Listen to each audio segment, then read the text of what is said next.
Invocation prayers, please. Hare Krishna. Hare Krishna.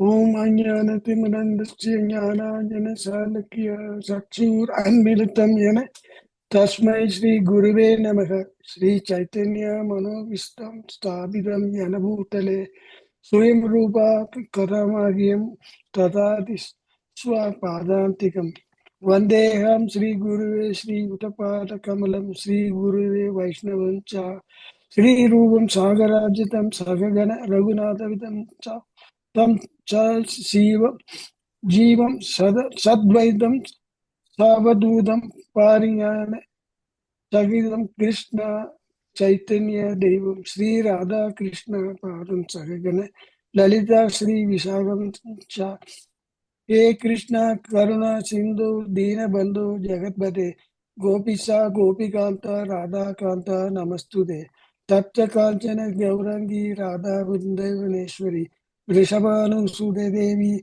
Pranam Haripriye Vanchakalpa Taru Vyascha Kripa Sindhu Yivacha Patitana Pavane Vio Vaishnava Vio Namo Namaha Jai Shri Krishna Chaitanya Prabhu Nityananda Shri Advaita Gadadhara Shri Vasadi Gaura Bhakta Vrinda Hare Krishna Krishna Krishna Hare Hare Hare Rama Rama Rama Hare Hare Hare Krishna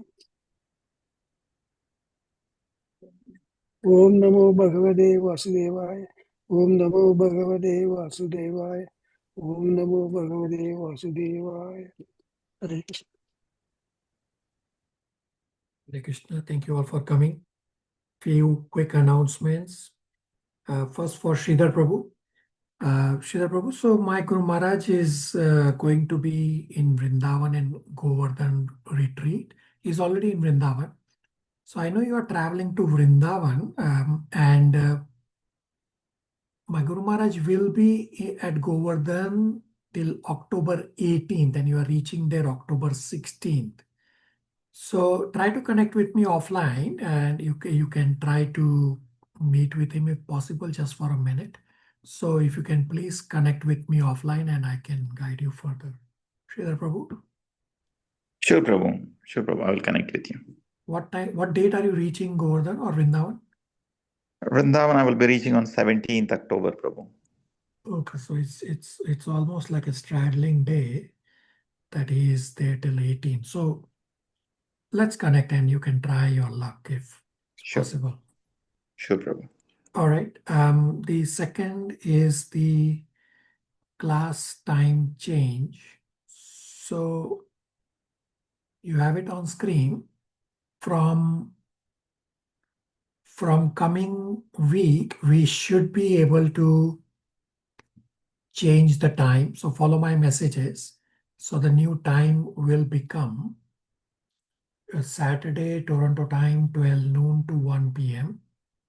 And India time will be 9:30 to 10:30 p.m. So we'll shrink the size, the length of the class, not size, but this will shrink the length of the class to 1 hour to make it reasonable for everyone.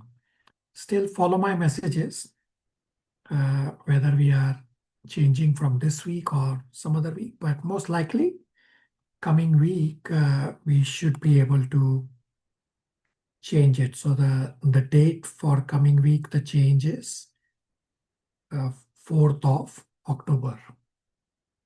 Everybody okay with the plan? Yes, Yes, Prabhu. Prabhu. Yes, Prabhuji. The third announcement is Kartik month is coming up. So our dear Dwarkanath Prabhu from the Toronto temple in charge of kitchen, he has a friend who serves prasadam at Govardhan Hill for free.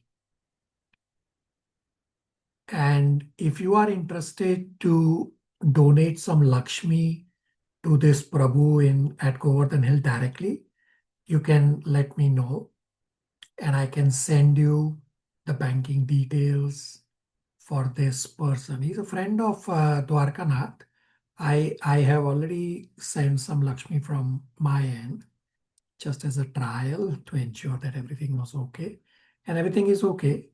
And if any one of you is interested, let me know and I can send you. So it's appropriate that the donation goes directly for the Vrajavasis who are doing Govardhan Parikrama. But it's optional. I'm just recommending or suggesting or giving you an option that is available. Abhishek Prabhu, yeah, you can also please connect with me if you are going to Vrindavan and I can guide you further on what to do, what not to do. I'm still trying to find out details as to which temple my Guru Maharaj is. I think it should be the ISKCON Vrindavan, the main temple. But again, I'm still trying to find out the details. But still, you please set up a time with me offline and we can discuss.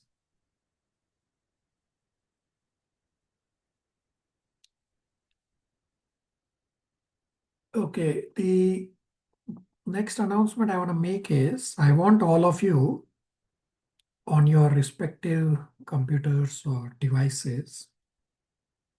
I want you to open the participant list.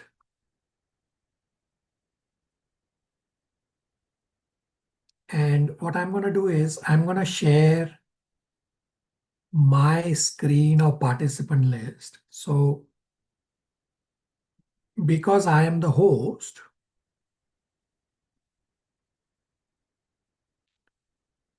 so my screens are different than your.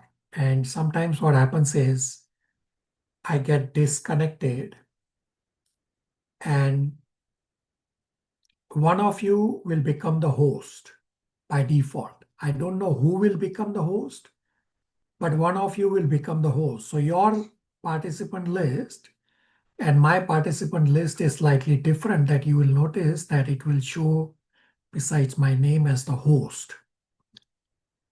Now, if I get disconnected because internet fluctuates or electricity fluctuates and I get disconnected, so one of you will become the host by default, and then you have to admit me. As soon as I get disconnected, you have to open your participant list to ensure whoever is the host admits me. Now I will show you live that I will join two ways. One is from a Zoom app, like how you all join, and another is via a phone call. So there are multiple ways to connect to Zoom meetings, and the visual on the participant list will be different. So let me show you the first way of that, connecting through a Zoom app.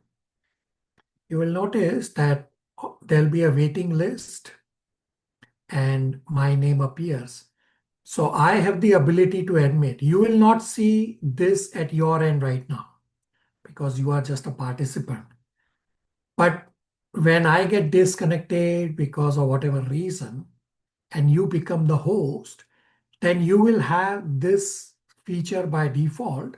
So you click admit and you will now see that at your screen also, this connection gets added.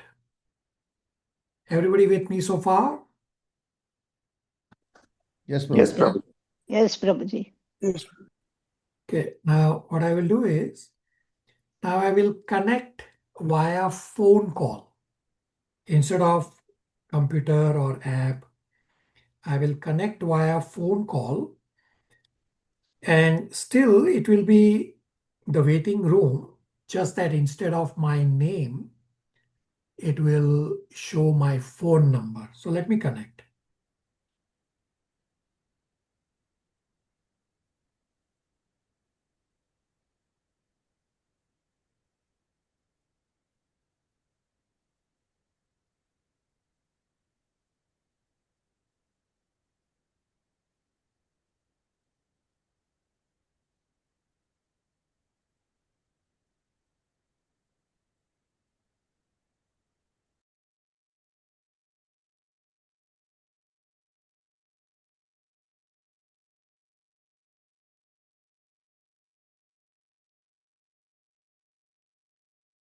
So you see, now I connected via phone call. So my phone number appears instead of my name. Still, whosoever becomes the host, he will be able to see, he or she will be able to see the waiting room the same way. So you can admit. Now, sometimes inappropriate people do try to join the meeting all the time still, but hopefully at that moment, it's not a problem. So you again admit, and this phone call is a slightly different way than connecting through computer, at least for the one who is connecting via phone call. So you will notice that it shows my phone number, and it has a phone symbol rather than something else. And I can mute and unmute on the phone as well. And you will see that now it's unmuted. So I have to mute again, otherwise it's conflict in the voice. Everybody with me? Questions, comments, realizations? Yes, Prabhuji. Yes, Prabhuji. Yes, Prabhuji. So electronics, we don't have control. Sometimes internet breaks, sometimes electricity breaks. So you immediately open your participant list and then you admit. Otherwise, there's no way for me to get added back in the ongoing meeting unless one of you adds me. Whosoever becomes the host. And which one of you becomes the host? I have no control. And one time one of you will become the host, the other time somebody else will become the host. There's no control. It runs by default. One of you will become the host. All right, questions, comments, realizations so far?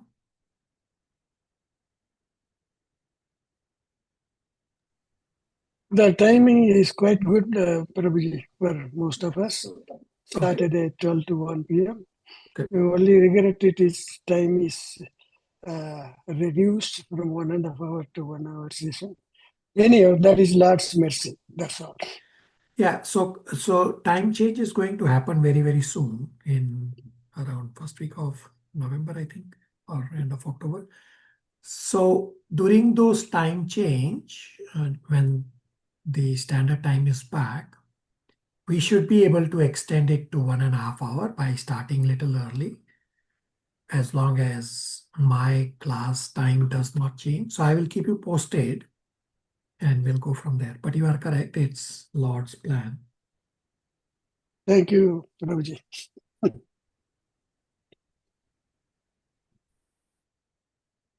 All right, so today we will cover Srimad Bhagavatam, Canto 4, Chapter 17. We'll try to cover the entire chapter, but may end up leaving the last part for next week, but that's okay. Let's begin with you all asking one or more questions and striking points as well as the spiritual endeavor questions. Prabhuji, the spiritual endeavor. I will start with the first one. Can I go ahead? Yeah. What did Prithu Maharaj unwilling to accept as a prize? During the coronation of Maharaja Prithu, sages, priests, citizens offered prayers and glorification.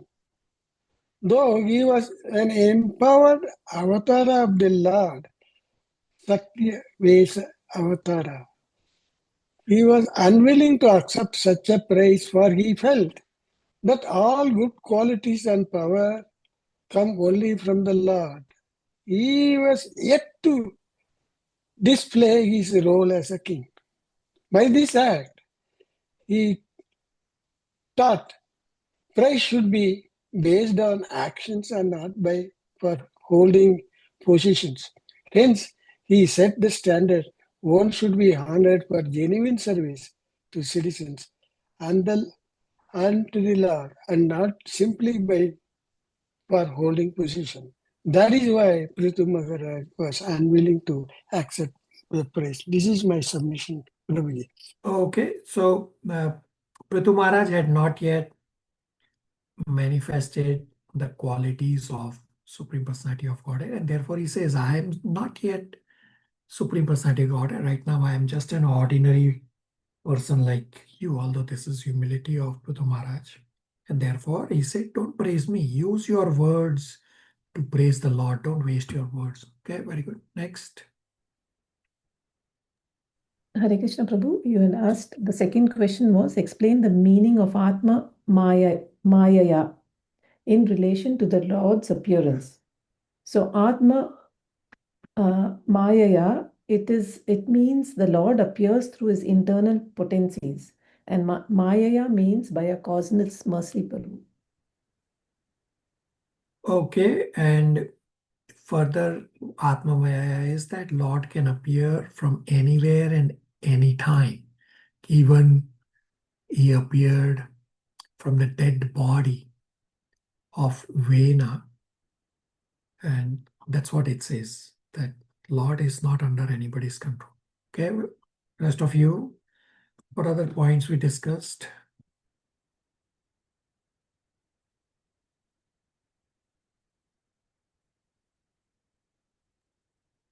Prabhuji, in the end, after somebody shares their submission, I would like to add some few points. Yeah, Shivangi. Babaji, I have a question. I still don't understand Shakti Avisha Avatar. So Shakti Avisha Avatar means that they are given a specific role and the required power to execute that role. So for example, our dear Srila Prabhupada is also a Shakti Avisha Avatar. So he comes with certain powers to execute. And because Srila Prabhupada is a Shakti Avisha Avatar, therefore Srila Prabhupada took the decision that even when scriptures say that the standard is to chant 64 rounds of japa every day, Srila Prabhupada reduced it first to 32 rounds and then to 16 rounds because he has that power. He has been given that delegated power. And simultaneously, Prabhupada was given the responsibility to write all these books to fast forward Krishna consciousness and ISKCON. And therefore, Srila Prabhupada was able to execute humongous amount of endeavor at the age of 70 plus. I mean, that is mind-boggling. Why? Because first, Srila Prabhupada is never from material world. He was always from and is always from the spiritual world and at the spiritual platform. But he was given that specific role and the associated power with it. Now that is Shakti Avesha Avatar. And the same you can understand with an extension for us. That when spiritual master gives you a service, simultaneously, spiritual master empowers you to execute that service. So one time, I think it was last Gita Jayanti. So my Guru Maharaj had a Zoom call about Gita Jayanti something, and there were during these unscheduled calls, there would be some other devotees also joining who are not necessarily his disciples. So one of such new devotee was not his direct disciple at that time at least. He asked this question to Guru Maharaj. He said, Guru Maharaj, this book distribution, I feel it's very difficult. It's very fearing.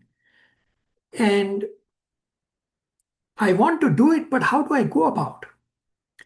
And my Guru Maharaj's response was, I am empowering you right now that you will go on to become a big book distributor.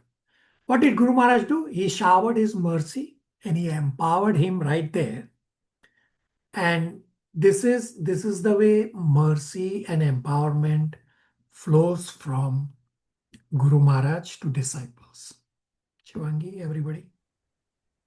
Thank you, Prabhuji, but I'm just trying to understand. Prithu Maharaj is not a Shakti Avish avatar. He's a portion of a plenary portion. Mm. Can you explain that again? I know you've explained before, but So you are correct that he's a unique. Prithu Maharaj is little unique. That although he is portion of the plenary expansion, still he is in the Shakti Avesha avatar category, and not at the Vishnu Tattva level. We discussed this part because he was given that specific role to rule. So we did discuss this, that Prithu Maharaj's role is to rule as a king, and therefore he was given the power, meaning the Shakti, or therefore he is the Shakti Avesha avatar, so as to be able to rule properly. Shivangi? okay, Prabhuji, thank you.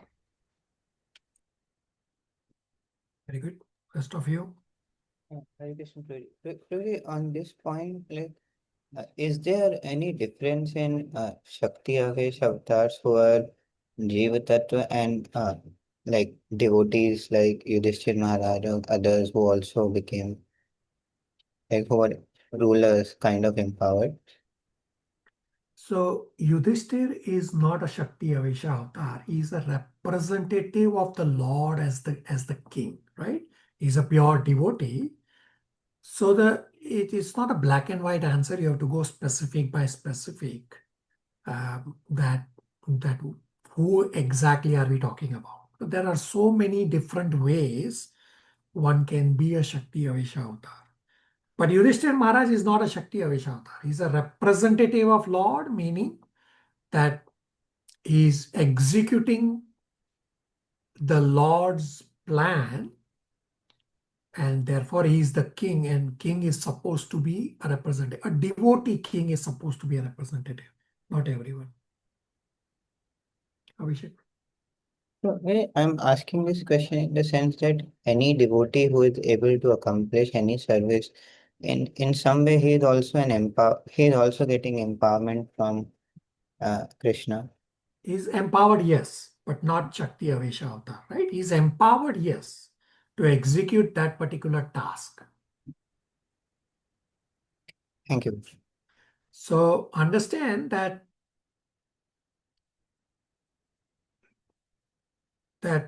Shakti Avesha avatar are various, just as Shivangi asking that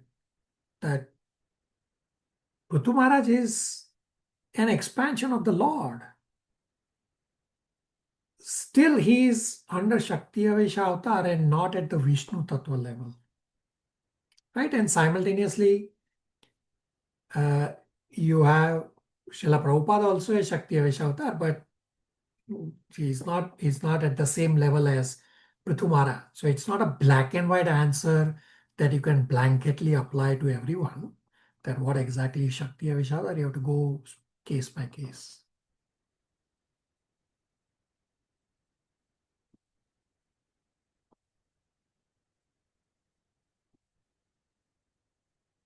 All right, very good. Rest of you? Hare Krishna, Prabhu. Sridhar Prabhu? Go ahead, Mataji. Sridhar Prabhu? Prabhuji, we must worship Vishnu and Lakshmi together. Lakshmi should not be separated from Vishnu, Prabhuji. Yeah, very good. Sridhar Prabhu? Yeah, Prabhu. On the point about Shakti Avesha avatars, if you look at Vyasadeva is a Shakti Avesha avatar. So, is my understanding correct, Prabhu? You are correct. So Vyasadeva is also an expansion of the Lord. Still, he is Shakti Avesha avatar, being given the specific task to write down all the scriptures. That was the main task. Would have other tasks also, but the main task was to write down all the scriptures. And Srila Prabhu is correct that Vyasadeva is also Shakti Avesha Avatar.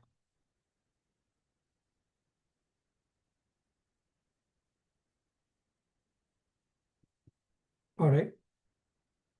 Any last questions, comments, realizations?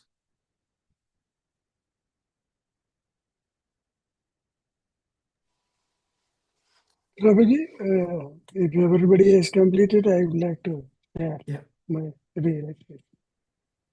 Yeah, go ahead. Explain the meaning of Atma Maya. This is my realization, Prabhuji. Atma means the Supreme Soul, the Lord Himself. Maya, energy, potency, or power of manifestation.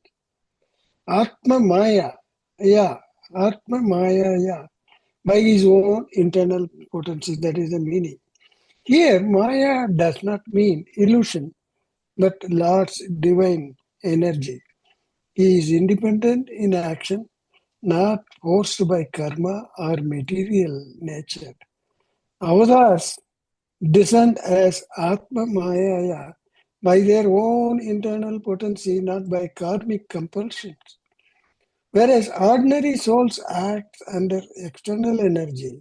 This means Lord's incarnations are not material bodies like ours, but manifestations of his eternal spiritual energy. This is my realization. Okay, very good, correct point.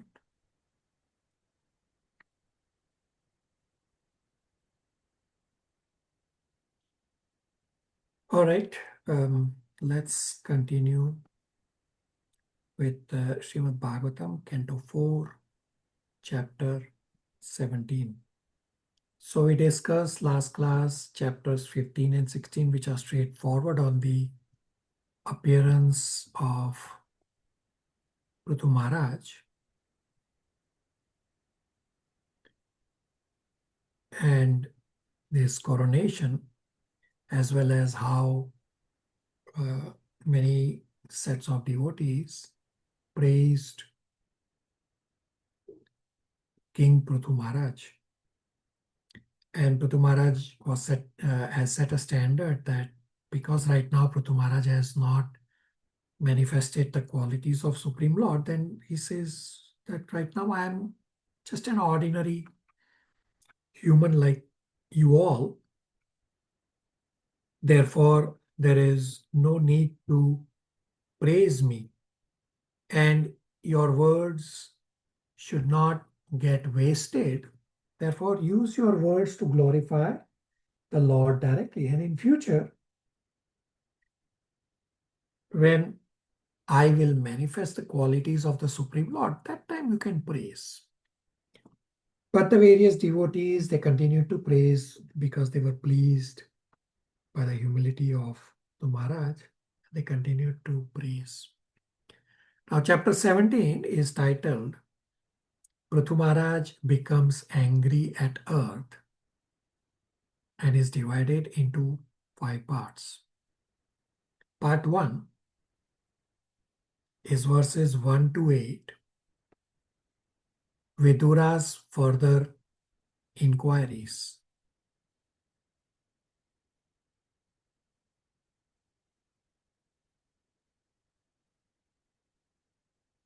Part 2, verses 9 to 17. King Prithu chases the earth in form of a cow. So earth has assumed the form of a cow, and Prithu Maharaj is chasing earth. We'll understand the reasons why. Part 3 is verses 18 to 21.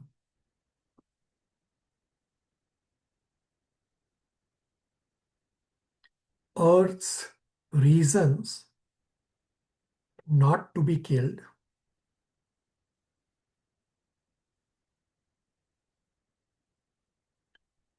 Part 4, verses 22 to 27.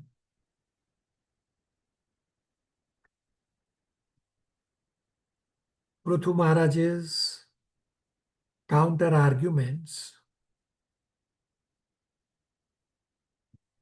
to the earth.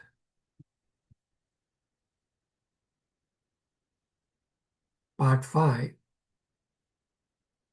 verses 28 to 36. The earth offers prayers to pacify Prithu Maharaj.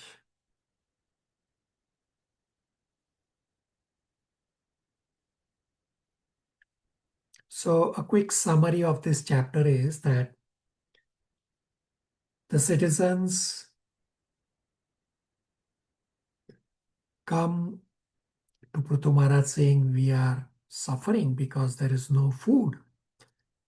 And Prithu Maharaj realizes that earth is not producing food, and therefore King Prithu is wanting to kill earth. And earth has assumed the form of a cow for a specific reason, because earth knows that cow is sacred and no one should kill the cow. And then earth is giving reasons not to get killed, and Prithu Maharaj is counter-arguing, saying, no, I am going to kill you. And then earth surrenders to the Lord, realizing that Prithu Maharaj is the Lord, and offers prayers.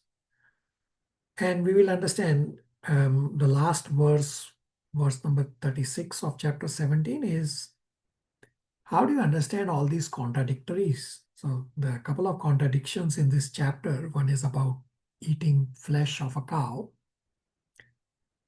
and a couple of other points. So we'll discuss all that. So the praises by the bards and the various other devotees. So Prithu Maharaj satisfies the bards and respects everyone. Verse number 1 and 2 are pretty straightforward.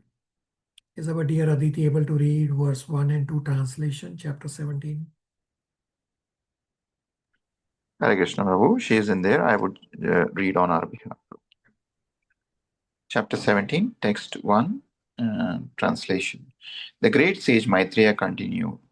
In this way, the reciters who were glorifying Maharaj Prithu readily described his qualities and chivalrous activities. At the end, Maharaj Prithu offered them various presentations with all due respect and worshipped them adequately. Text 2. King Prithu thus satisfied and offered all respect to all the leaders of the Brahmanas and other castes, to his servants, to his ministers, and to the priests, citizens, general countrymen, people from other communities, admirers, and others. And thus they all became happy. Hare Krishna. So straightforward verses. Now, verses 3 to 7 has 6 questions from Vidura about Prithu Maharaj. So we'll first read verses 3 to 8, and then I will list the questions as well as I will explain where the answers are discussed for all these 6 questions. Shivangi, verse 3 to 8 translations.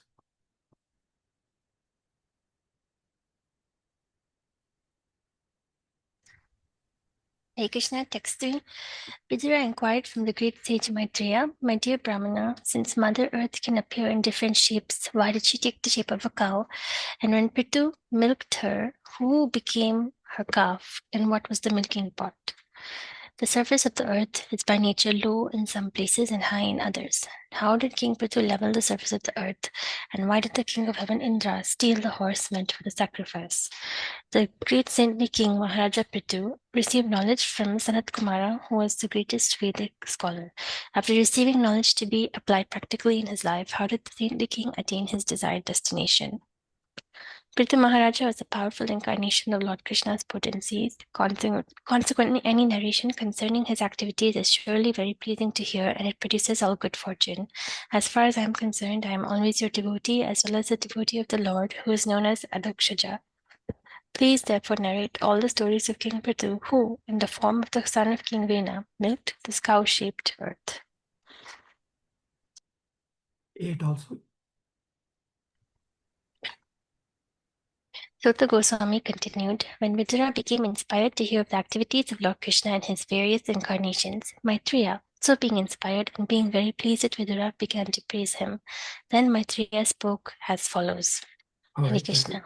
so I will give you the listing of the questions. So verse 3 has question number 1. Why did earth take the form of a cow?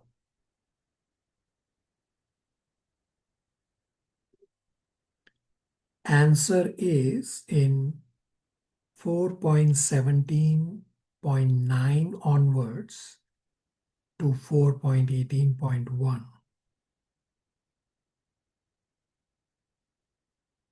Verse 3 also has question number 2. Who became the calf and what was the milking pot while Prithu Maharaj was milking earth?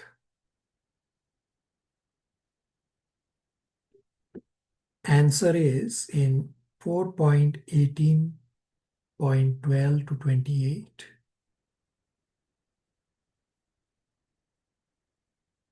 Verse 4 has question 3. How did Prithu Maharaj make the uneven earth flat?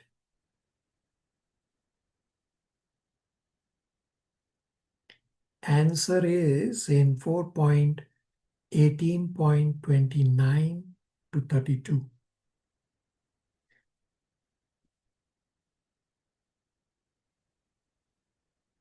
Verse 4 has question number 4 also. Why did Indra steal the sacrificial horse?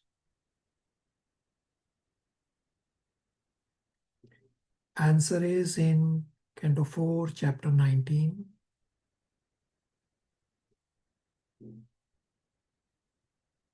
Verse 5 has question number 5.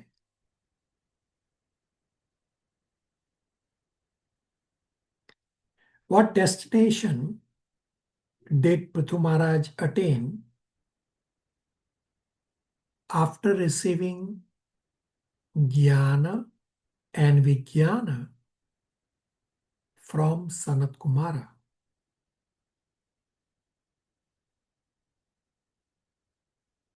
Answer is in 4.22.1 to 4.23.18.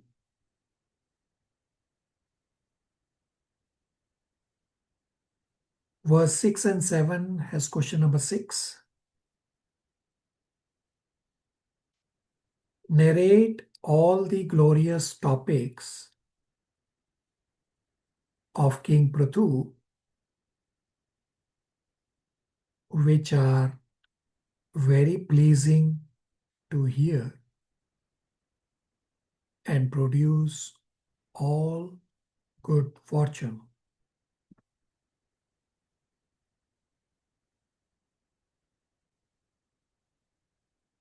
Answer is in 4.17.9 onwards up to Canto 4, Chapter 23. Everybody caught all these questions and where the answers are discussed? Hare Krishna Prabhu, question number 4. Could you just tell the answer verse, Prabhu? 4.19 point? So it's the whole chapter 19. It's Canto 4, Chapter 19. Okay, thank you. Yeah, why did Indra steal the sacrificial horse? It's Canto 4, Chapter 19. The answer is basically Indra became envious. That's if Prithu Maharaj does 100 Ashwamedh Yajna, then Prithu Maharaj will go on to become qualified to take the position of Indra, and therefore Indra didn't want Prithu Maharaj to complete 100 Ashwamedh Yajna because Indra has completed 100 Ashwamedh Yajna. Prabhuji, do you mind all the question, Prabhu? All right, I will repeat all the questions. Verse 3, question number 1 is, why did earth take the form of a cow? Answer is in 4.17.9 onwards to 4.18.1. Verse 3, question number 2, who became the calf and what was the milking pot while Prithu Maharaj was milking earth? Answer is in 4.18.12 to 28. Verse 4, question number 3. How did Prithu Maharaj make the uneven earth flat? Answer is in 4.18.29 to 32.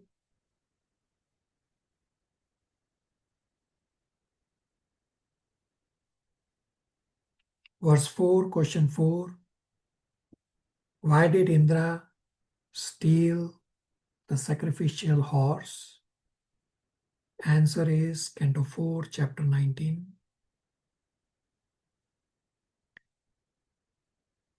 Verse 5, question 5. What destination did Prithu Maharaj attain after receiving Jnana and Vijnana from Sanat Kumara? Answer is in 4.22.1 up to 4.23.18. Verse 6 and 7 as question 6. Narrate all the glorious topics of King Prithu which are very pleasing to hear and produce all good fortune. Answer is in 4.17 verse number 9 onwards up to Canto 4, Chapter 23. Thank you, Prabhuji.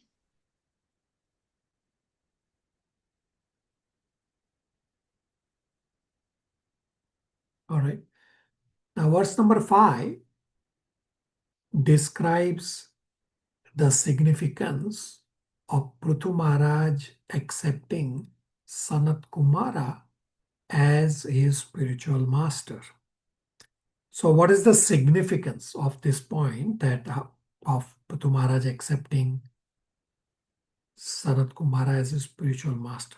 Right? Let's read the purport. It's a very important purport about the 4 official sampradayas versus all those so-called nonsense sampradayas or pseudo spiritual paths. Shalini, verse 5 purport. Hare Krishna. There are 4 Vaishnava Sampradayas, systems of disciplic succession. One Sampradaya comes from Lord Brahma, one from the goddess of fortune, one from the Kumaras, headed by Sanat Kumara, and one from Lord Shiva. These 4 systems of disciplic succession are still going on. As King Prithu has illustrated, one who is serious about receiving transcendental Vedic knowledge must accept a guru or spiritual master in one of these 4 disciplic successions.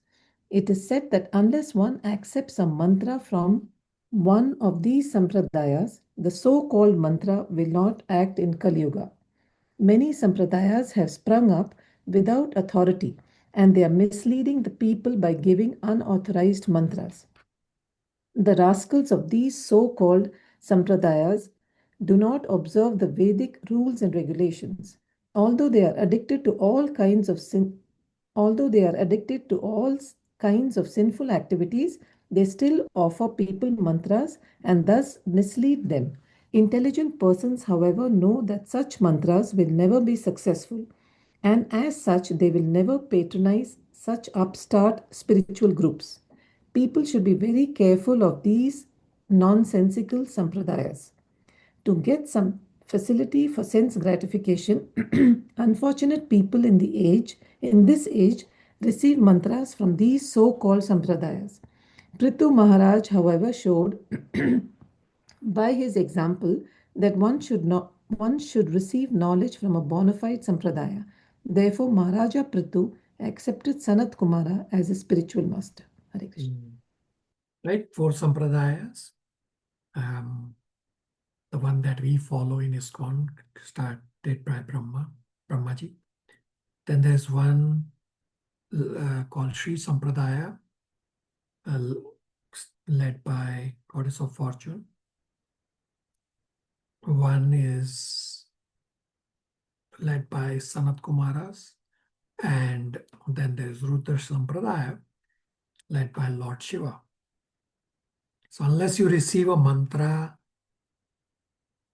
from a bona fide spiritual master of one of these bona fide spiritual paths, only then the mantra will be effective. Otherwise, it's like taking a blank capsule that somebody giving you mantra, or even if you find the mantra from internet someplace, say many may look up Gayatri mantra and chant, has no meaning. Unless you get the Gayatri mantra or even the Hare Krishna mantra from a spiritual master who is bona fide in bona fide sampradaya, only then the mantra has its effect. Questions, comments, realizations? Hare Krishna, Prabhu. Hare So Krishna. all these sampradayas are followed in India, Prabhu? So I have not heard of these other 3 sampradayas except the one that we follow. The other 3 sampradayas exist in other universes for sure. On Earth, I have not heard of them. Although one time while at book distribution, I had crossed through a couple of individuals who said they were from the Sri Sampradaya, but they were holding a burger in their hand. So I was like, they had bought a burger from some place. I don't know whether it was vegetarian or not. That also I don't know. But at least he was holding a burger in his hand, and he was calling that he's part of Sri Sampradaya. I was like, nah, not really following the Sampradaya properly. So I have not heard, besides this one incident, I have not heard of these Sampradayas present on Earth, although they are present in other universes, just not on this Earth. And it's possible that they may be present, they are just not as prevalent as the Brahma Madhava Gaudiya Sampradaya. Shalini. Prabhu, and just to add, so all of them also follow and accept Krishna as the Supreme Personality of God and worship him, Prabhu, all of them, right? Yeah, you are correct. Just different forms. For example, Rudra Sampradaya, they have Bal Gopal as the main worshipping deity. For us in ISKCON following Brahma Madhava Gaudiya Sampradaya, we have Sri Chaitanya Mahaprabhu as the main, although we have Krishna also as one of the main worshipping deities.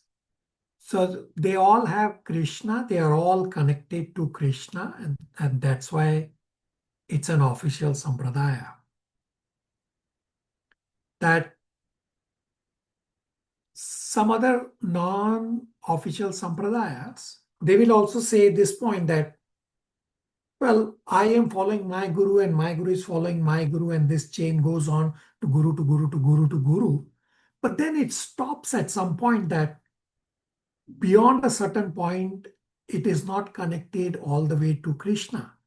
Therefore, all those sampradayas are not official. Now, Abhishek Prabhu mentioned about Saint Ramanacharya is part of Sri Sampradaya. It's possible. I'm not fully aware of other sampradayas, and that these other sampradayas, although prevalent, they are not as prevalent on earth, or maybe they are just in small levels. It's possible. I just don't know much detail about it. Shalini, Abhishek Prabhu. Thank you, Prabhu. Yes.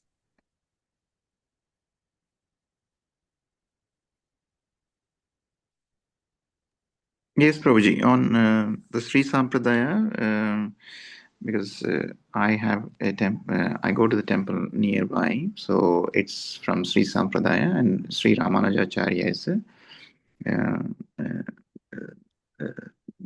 main Guru Prabhu. Hare Krishna. Yeah, it's possible. Yeah.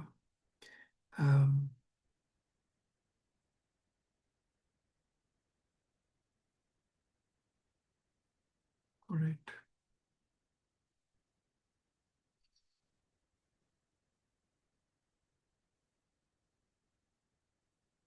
Abhishek Prabhu has some reference for some book.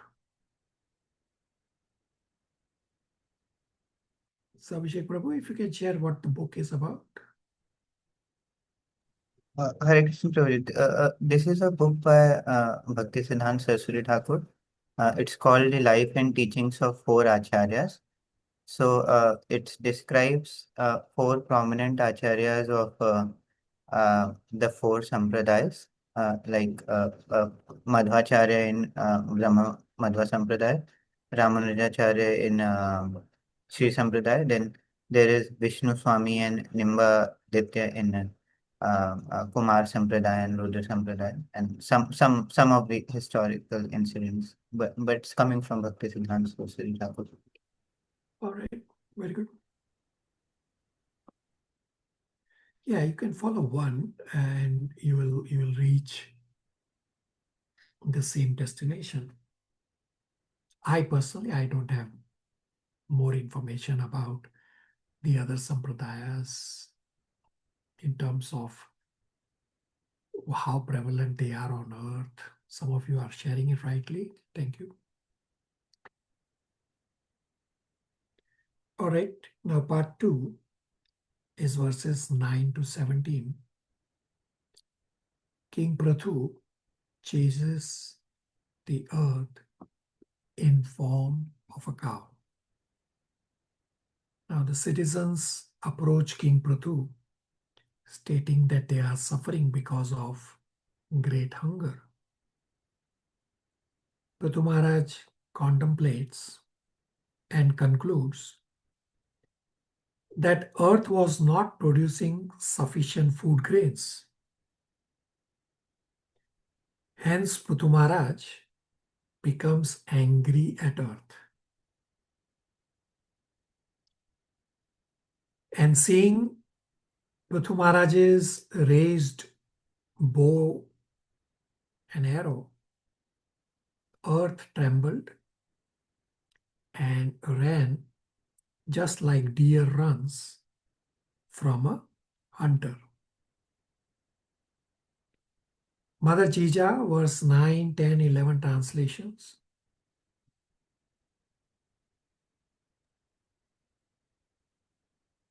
Text 9. The great sage Maitreya continued, My dear Vidura, at the time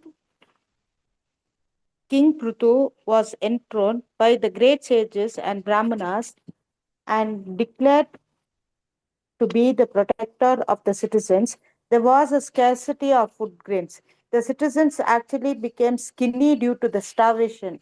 Therefore, they came before the king and informed him of their real situation. Text 10 and 11. Dear King, just as a tree with a fire burning in the hollow of the trunk gradually dries up, we are drying up due to the fire of hunger in our stomachs. You are the protector of surrendered souls, and you have been appointed to give employment to us. Therefore, we have all come to you for protection. You are not only a king, but the incarnation of God as well. Indeed, you are the king of all kings. You can give us all kinds of occupational engagements, for you are the master of our livelihood. Therefore, O King of all kings, please arrange to satisfy our hunger by the proper distribution of food grades. Please take care of us, lest we soon die for want of food. Hare Krishna. All right, straightforward verses, and now the next verse will talk about, not text, but the verse 13 will talk about why was there scarcity of food grains. Uncle will read 12 and 13 translation plus purports. Hare Krishna. Translation 12. After hearing this lamentation and seeking the pitiable condition of citizens, King Prithu contemplated this matter for a long time to see if he could find out the underlying causes. Text 13 translation.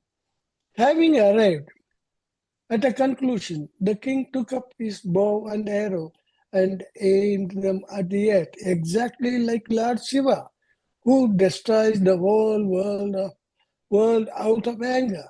Purport. King Prithu found out of the cause of the scarcity of food grains. He could understand that it was not the people's fault, for they were not lazy in executing their duties. Rather, the earth was not producing sufficient food grains. This indicates that the earth can produce sufficiently if everything is properly arranged. But sometimes the earth can refuse to produce food grains for various reasons. The theory that there is a scarcity of food grains due to an increase of population is not very sound theory. There are other causes that enable the earth to produce profusely or to stop producing. King Prithu found out the proper causes and took the necessary steps immediately. Hare Krishna. So the scarcity of food grains was not that people were lazy and not doing their duty. So people are not at fault. Rather, earth was not producing sufficient food grains. So what this indicates that earth can produce sufficiently if everything is properly arranged, but sometimes earth can refuse to produce food grains for some reason. And Prabhupada goes on to explain that the theory that there is scarcity of food grains due to increase of population, well, that is not a very sound theory. There are other causes that enable the earth to produce profusely or to stop producing altogether. And earth will explain why she is not producing in upcoming verses. Questions, comments, realizations?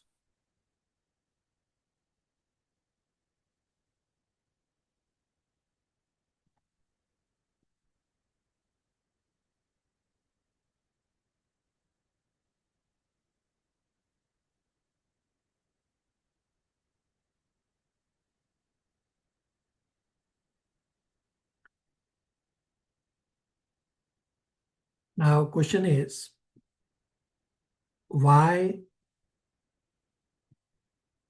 Mother Earth takes the shape of a cow, described in verse number 14.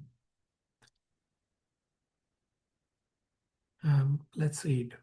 Abhishek Prabhu, 14 to 17, translations plus purports.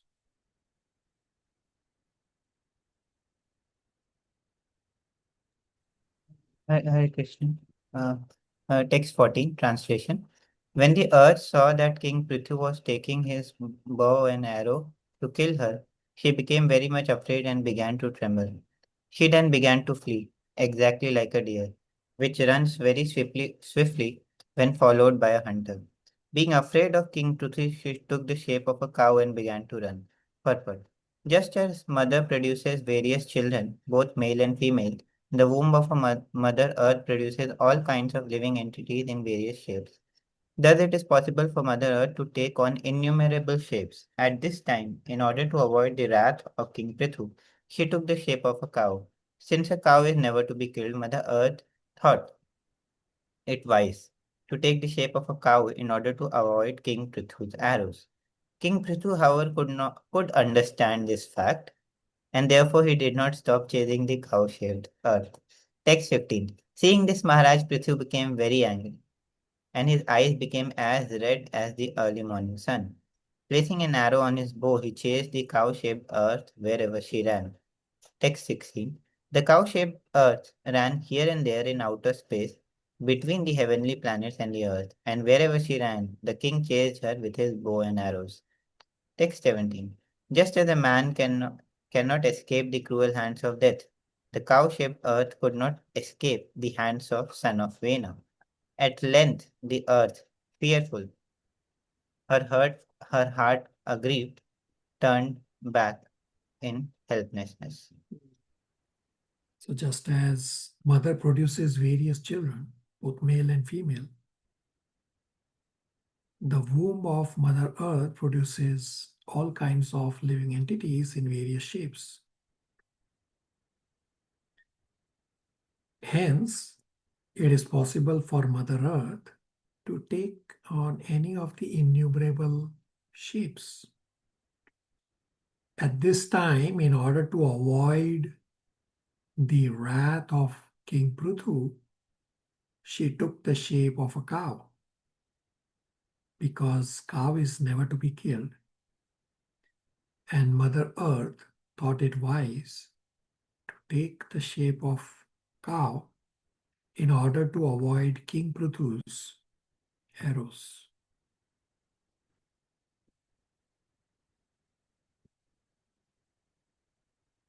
Now part 3 and part 4 are related parts. That in part 3, Mother Earth will give reasons not to be killed. And then in part 4, Prithu Maharaj will counter Earth's reasons. So we'll first read the verses and then we'll summarize. So part 3 is verses 18 to 21. Title is Earth's Reasons Not to be Killed. The title itself is self-explanatory.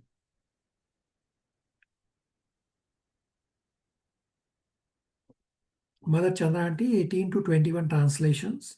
Read and then we'll summarize the reasons. Text 18.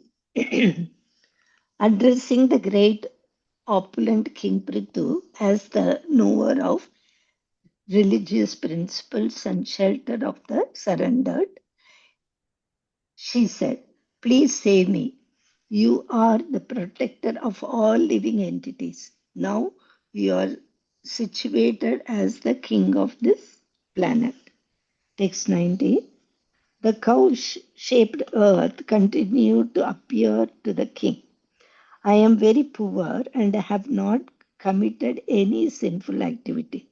I do not know why do you want to kill me, since you are supposed to be the knower of all religious principles, why are you so envious of me, and why are you so anxious to kill a woman?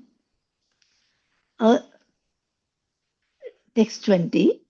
Even if a woman does commit some sinful activity, no one should place his hand upon her.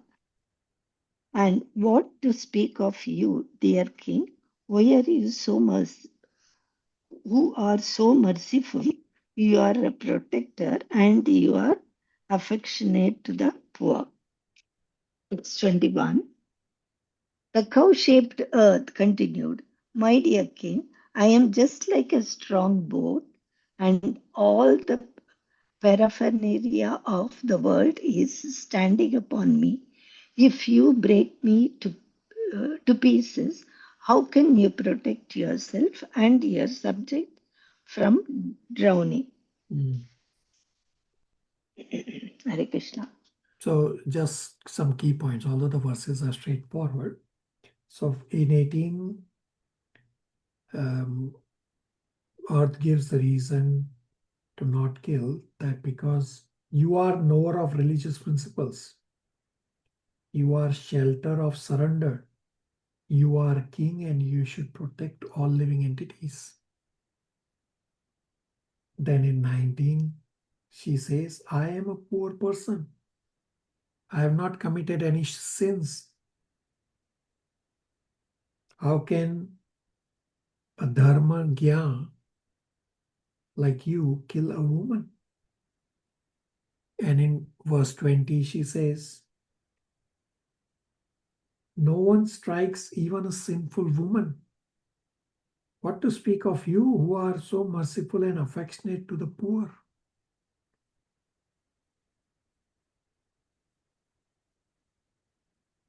And in 21, she says that I am like the strong boat on which the whole world stands. And if you break me to pieces, how will you stop everyone from drowning in the ocean? Questions, comments, realizations?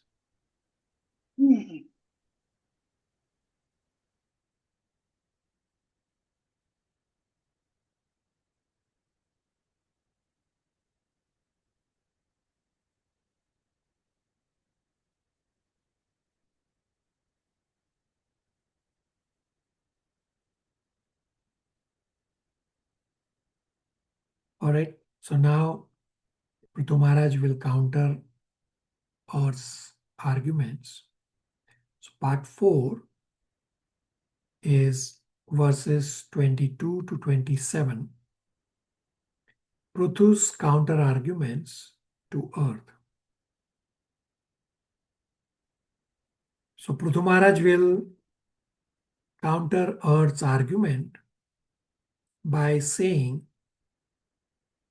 that he is not committing any sins in punishing Earth.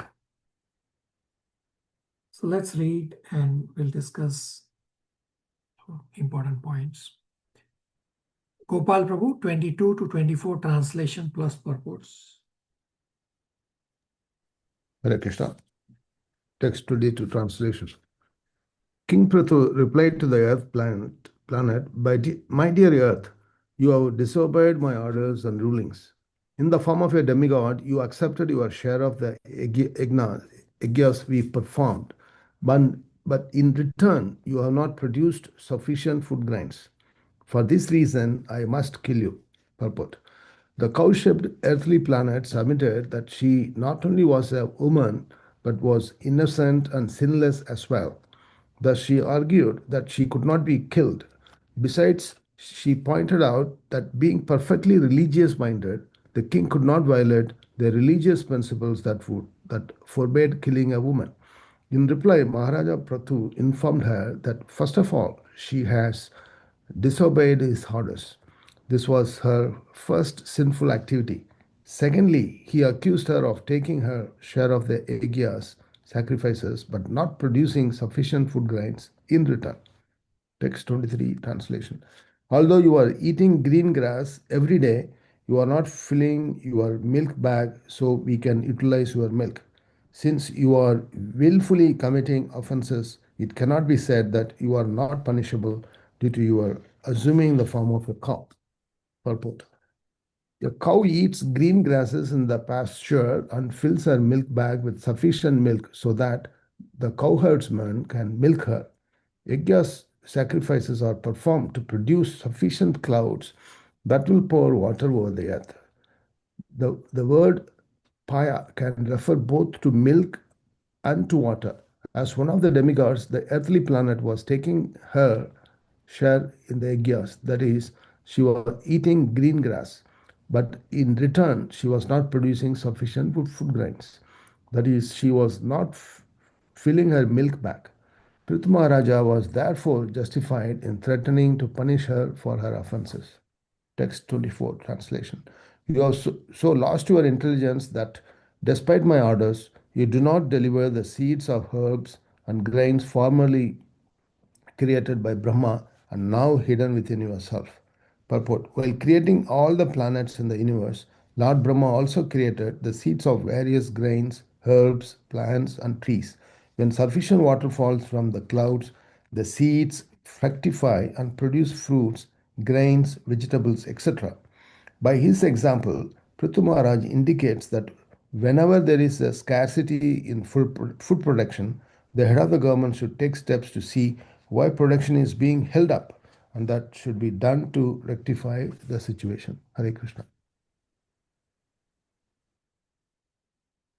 So, straightforward verses that Prithu Maharaj says, you have taken the share from the yajna, but in return you are not producing, you're not doing your duty of producing the food grains. Therefore, I am justified to punish you. Now, verse 25 is one of the contradictory points in this chapter, which discusses how can you kill a cow and how can you feed the cow meat to people. Shivangi, 25 translation plus purport. Hare Krishna. Now, with the help of my arrows, I shall cut you to pieces and with your flesh satisfy the hunger-stricken citizens who are now crying for want of grains. Thus I shall satisfy the crying citizens of my kingdom. Purport. Here we find some indication of how the government can arrange for the eating of cow flesh. It is here indicated that in a rare circumstance when there is no supply of grains, the government may sanction the eating of meat. However, when there is sufficient food, the government should not allow the eating of cow's flesh just to satisfy the fastidious tongue. In other words, in rare circumstances, when people are suffering from want of grains, meat eating or flesh eating can be allowed, but not otherwise. The maintenance of slaughterhouses for the satisfaction of the tongue and the killing of animals unnecessarily should never be sanctioned by a government. As described in a previous verse, cows and other animals should be given sufficient grass to eat. If despite a sufficient supply of grass, a cow does not supply milk, and if there is an acute shortage of food, the dried up cow may be utilized to feed the hungry masses of people. According to the law of necessity, first of all, human society must try to produce food grains and vegetables, but if they fail at this, they can indulge in flesh eating, otherwise not. As human society is presently structured, there is sufficient production of grains all over the world. Therefore, the opening of slaughterhouses cannot be supported. In some nations, there is so much surplus grain that sometimes extra grain is thrown into the sea, and sometimes the government forbids further production of grain. The conclusion is that the earth produces sufficient grain to feed the entire population, but the distribution of this grain is restricted due to trade regulations and a desire for profit. Consequently, in some places, there is a scarcity of grain, and in others, profuse production. If there was one government on the surface of the earth to handle the distribution of grain, there would be no question of scarcity, no necessity to open slaughterhouses, and no need to present false theories about overpopulation. So if there is shortage of food in extreme circumstances, as an exception, dried up cow that has naturally died may be utilized to feed hungry masses of the society, but maintenance of slaughterhouse for satisfaction of tongue should never be sanctioned by government. Prabhupada clearly explains that there is sufficient food on earth. It is because of people's greed that they want to control the prices or keep the prices elevated, and therefore they throw away the food grains but not distribute at the cheaper price. I'll give you a practical example, live practical example for this. Now here in Canada, the dairy industry is so badly regulated that there are these devotees from the temple who have now farmhouses where they maintain cows in a natural, happy environment, in a Krishna conscious environment. But these devotees are not allowed to sell the milk because the milk or the dairy industry is so much regulated that they want to control the prices. Plus, the dairy industry, every day they drain thousands and thousands and thousands of liters of milk just so that they can keep the prices high. Not only high, they keep increasing every day. But they keep draining the milk because they want to maintain the price high. It is just because of greed. And that's what Prabhupada is explaining, that there is no shortage of food on earth. It is people's greed and creating this so-called shortage in the distribution system is what is causing scarcity. Actually, there is no scarcity, but people are artificially creating scarcity. I will pause here for questions, comments, realizations on a difficult verse to handle.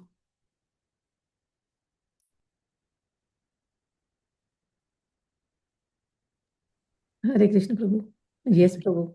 To even, accept that even in dire circumstances, one can, eat flesh is quite, I don't know, Prabhu. Yeah, you are correct, because you all are devotees, so you will obviously feel difficult even in dire circumstances. How can you eat flesh? But understand what Prabhupada is saying, this is a real extreme circumstance as an exception for one time. This does not justify opening slaughterhouses. That's the point Prabhupada is making, that don't open slaughterhouses. Shivangi? Prabhuji, I didn't really understand why why she did not do her job. It wasn't clear from the verses, like why she didn't. Yeah, it's coming up that, coming up. Hold your point. It's coming up. Shalini Gopal.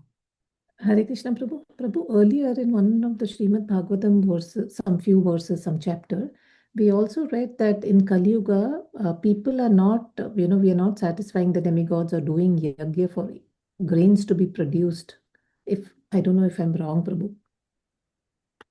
You are correct that it's described in chapter 3, verses 14, 15, 16, that we should satisfy the demigods and then demigods will satisfy you.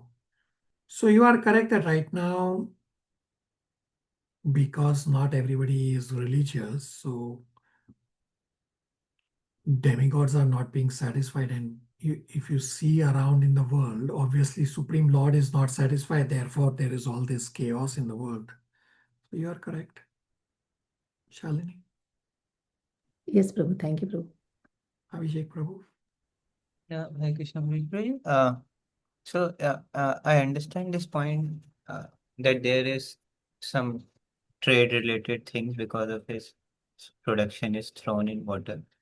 And at the same time, like there are people, like if I give this argument to someone, so but there are also people who are like the end result is that there are people who are not getting sufficient food. So like uh, seeing those kind of situations in like very poor countries, uh, like this argument, this line of thought doesn't seem very sound to me in explaining things to others. Yeah, if the thousands and thousands and thousands of liters of milk, if you take milk alone, if that milk is not drained in the drainage and given to all these shelter places, homeless and shelter and beggars, none of them will be going hungry every single day. Right? So the scarcity is manufactured.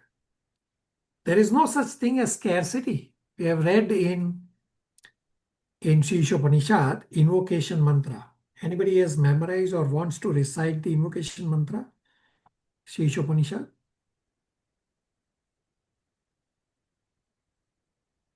Om It's Purnamada the verse. Purnamada. Yeah. I can try. Should I? Yeah, go ahead. Om Purnamada Purnamidam Purnat Purnamudachyate Purnasya Purnamadaya Purnat Eva Avashishyate. Translation. I don't remember the word for word, but the gist I think is that the creation of Lord is complete. Everything which comes from the complete creation is also complete, and there is everything for the satisfaction of the living entities. Yeah, very good. Very good recitation. So yes, so Krishna has created the world as complete, but people, because of their greed, are manufacturing this scarcity, and therefore they are creating this shortage. So Abhishek Prabhu's point about how do you justify? Well, you tell them that don't be greedy to the business people, and then there will be no scarcity. So I'm just giving an example from one country, Canada. I'm pretty sure the same exists all over the world. So just imagine all over the world, if all these food grains, if all this milk is not destroyed artificially, but given to poor people, well, there will be no one sleeping hungry every single day. Abhishek Prabhu, does that help you? What is the like a child who is suffering from hunger in a not so developed country? Like he is not like this government things and all is not his, like he can't do anything about it, and maybe many other people also can't do anything about it Yeah, because you are correct. Prabhupada is not talking about people. Prabhupada is saying government should not run slaughterhouses, and government should not let the food grains and milk be drained in drainage and in the sea. It's for the government. and then what is that person is supposed to like, is he allowed to eat whatever he is getting, is his meat eating allowed? No, meat eating is not allowed. It's in rare, extreme circumstances. What Prabhupada is saying is first fix the system.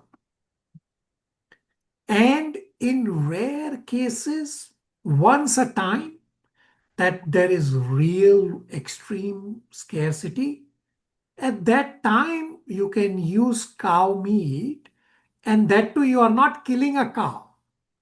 The cow has died naturally, it has died up, and you can use that meat. So you are not really killing a cow, it's just dead. And that is one time in real extreme circumstance, not on a day-to-day basis. You cannot use this verse to eat flesh on a day-to-day basis. No, that's not what it's saying. What Prabhupada is saying, the government needs to fix the system. Abhishek Prabhu, Thank you, Prabhu. Shalini Gopal. Hare Krishna Prabhu, just one more thing to add again here.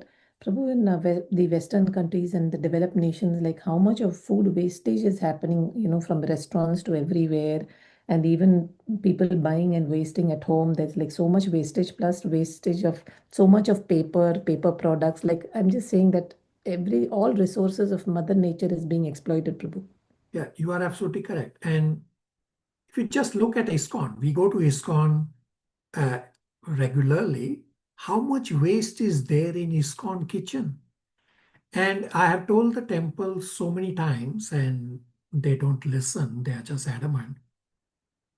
From the ISKCON Toronto temple, across the road, there is a church which runs the daily food bank to serve poor people. And I have told our own ISKCON temple so many times that instead of wasting, just give it across the road. You don't even have to go far. It's across the road. Still, they throw it in the drain. I mean, it is mind-boggling that what our scriptures, our own scriptures are saying, they themselves are not really following all of it. I mean, it's very simple. It's across the road. Just give it to them across the road, and it is prasad. It's not ordinary food. First, you are draining prasad, means Krishna in garbage. Instead of giving to hungry people. And I have stopped saying that because temple council just don't want to listen.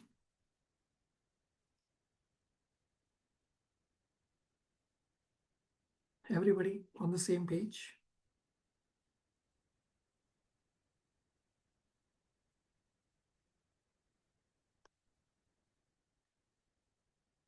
All right, let's finish two more verses and we'll stop for the day.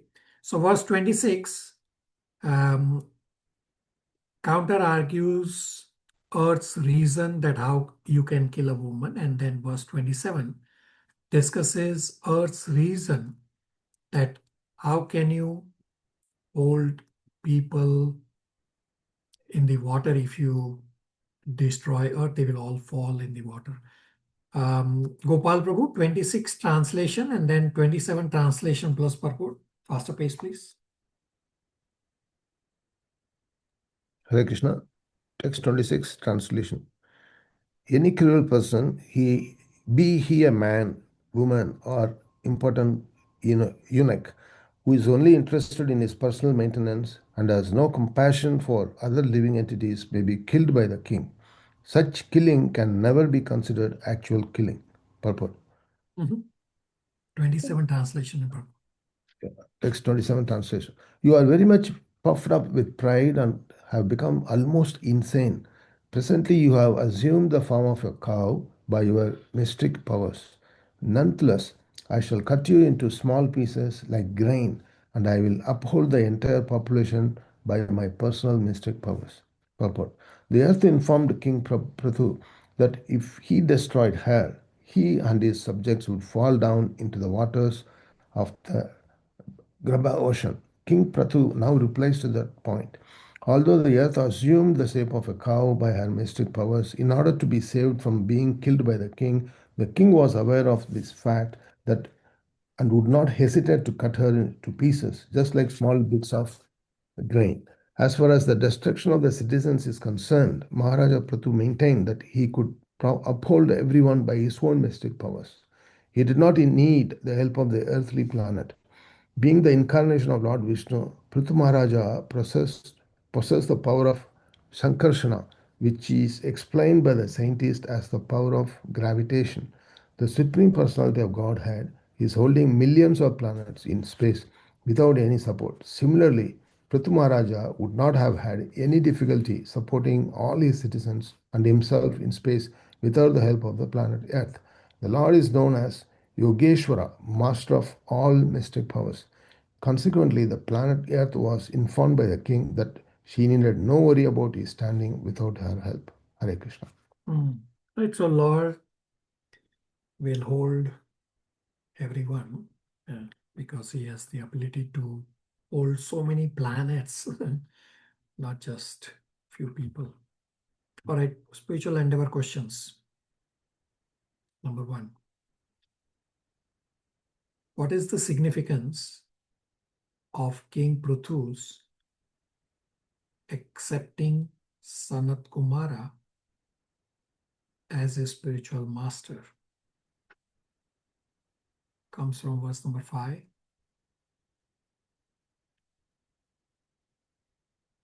Second, why was Prithu Maharaj threatening to kill the cow-shaped earth? Comes from verses 22, 26, and 27. Number 3, under what circumstances can the government arrange for eating of cow flesh? Comes from verse 25. And for next class, read rest of chapter 17 if you have not already read, plus read chapter 18.